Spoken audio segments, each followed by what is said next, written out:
உண்மையை உறக்கச் சொன்னால் காயங்களும் அவமானங்களும் மட்டும்தாங்க மிஞ்சும். Hi friends, welcome to Chris 2021 live to the way. So அதுக்காக உண்மையே பேசக்கூடாதா, எப்போதுமே போய் தான் பேசணுமா அப்படின்னு கேட்டால் கண்டிப்பாக கிடையாது. உண்மையை மட்டுமே பேசுங்க. உண்மை மட்டும்தாங்க என்றைக்குமே ஜெயிக்கும்.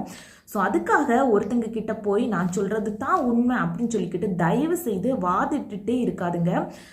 எப்போதுமே ஒருத்தங்க கிட்ட போய் இதுதான் கரெக்டு அப்படின்ட்டு சொன்னாலும் அவங்க நம்ப போகிற விஷயமே கிடையாது. ஒரு சிச்சுவேஷன் அவங்கள உணர்த்தும் போது மட்டும்தான் அதை புரிஞ்சுப்பாங்க.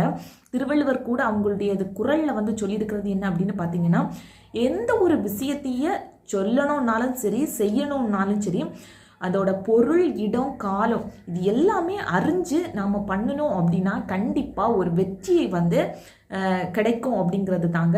ஸோ எப்போதுமே நான் உண்மையை தான் பேசுகிறேன், என் பக்கம்தான் நியாயம் இருக்குது அப்படிங்கிறத எக்காரணத்தை கொண்டும் யார்கிட்டையும் போய் சொல்லாதுங்க. ஸோ அவங்க அதை ஏற்றுக்கிற மனப்பக்குவத்தில் இருக்கவே மாட்டாங்க. எதனால் அப்படின்னு பார்த்தீங்கன்னா, அவங்களுடைய தாட்ஸ் வேறையாக இருக்கும். அவங்களுடைய நம்பிக்கை அந்த பொய் பேசுகிற பர்சன்ட்ட இருந்துச்சு அப்படின்னா அவங்க சொல்கிறத மட்டும்தான் நம்புவாங்க. எப்போதுமே இந்த உலகத்தில் பார்த்தீங்கன்னா, யார் ரொம்பவே புரளி பேசிக்கிட்டு இருக்காங்களோ அவங்கள சுற்றி எப்போதுமே ஒரு 10-15 கூட்டங்கள் இருந்துக்கிட்டே இருக்கும். அதுக்காக அந்த கூட்டம் இருக்கிற நபர் எல்லாமே புரளி தான் பேசுகிறாங்களா அப்படின்னு கேட்டால் அது நான் சொல்ல வரதில்லை. பட் பார்த்தீங்கன்னா, இந்த உண்மை பேசுவாங்க பார்த்தீங்களா, எப்போதுமே நேர்மையாக இருக்கிறவங்களை சுற்றி ஒரு சில கூட்டங்கள் மட்டும்தான் இருக்கும்.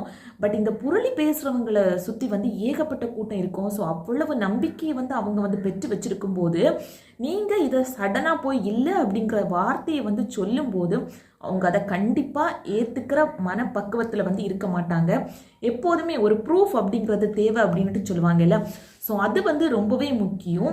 அதை விட முக்கியம் நீங்கள் சொல்லக்கூடிய டைமாக இருக்கட்டும், இல்லது அந்த இடமாக இருக்கட்டும், என்ன வார்த்தை பேசுகிறீங்க, திருவள்ளுவர் சொன்னது மாதிரியே தாங்க.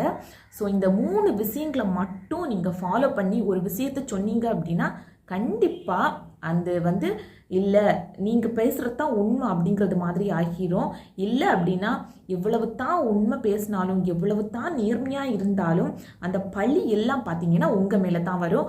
ஸோ இதில் மட்டும் எப்போதுமே கவனமாக இருங்க.